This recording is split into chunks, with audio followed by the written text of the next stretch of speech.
Hello everyone. So ఈరోజు నేను వీడియోలో ఫిష్ ఫ్రై అనమాట, సముద్రపు చేపలు ఉంటాయి కదా, వాటిని ఫిష్ ఫ్రై చేశాను. ఫస్ట్ అందులో కారము, కొంచెము బియ్యం పిండి, కొంచెం కార్న్ ఫ్లోర్, అలానే అల్లం వెల్లుల్లి పేస్ట్, గరం మసాలా, ధనియాల పొడి వేసుకొని అందులో కొంచెం నిమ్మచెక్క పిండి వేసుకొని అందులో మనము ఫిషెస్ని వేసేసుకొని కొంచెం నీళ్ళు అంటే సరిపోను, కొంచెం జోరుగా రావాలి. ఇక్కడ కన్సిస్టెన్సీ చూపిస్తాను నేను. ఇలా కన్సిస్టెన్సీ వచ్చేంత వరకు కలుపుకొని అందులో మనం ఈ ఫిషెస్ని వేసుకొని మ్యారినేట్ చేసుకొని ఒక 15 minutes to 20 minutes పక్కకు ఉంచుకోవాలన్నమాట. ఇలా మొత్తం ముక్కలకి పట్టేటట్టు చూసుకోవాలి. మొత్తము ఇలా మొత్తం ఘాట్లు పెట్టిన వాటిలో కూడా ఇంకేటట్టు చూసుకోవాలన్నమాట.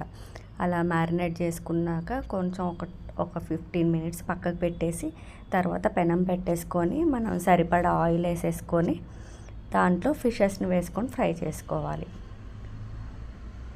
ఇలా గోల్డెన్ బ్రౌన్ కలర్కి వచ్చేంతవరకు ఫిషెస్ని ఫ్రై చేసుకున్న తర్వాత తీసేసి మనం పక్కకు పెట్టేసుకోవడమే. సో ఈ వీడియో కానీ నచ్చినట్లయితే like, share and subscribe to my channel. Thank you so much for watching.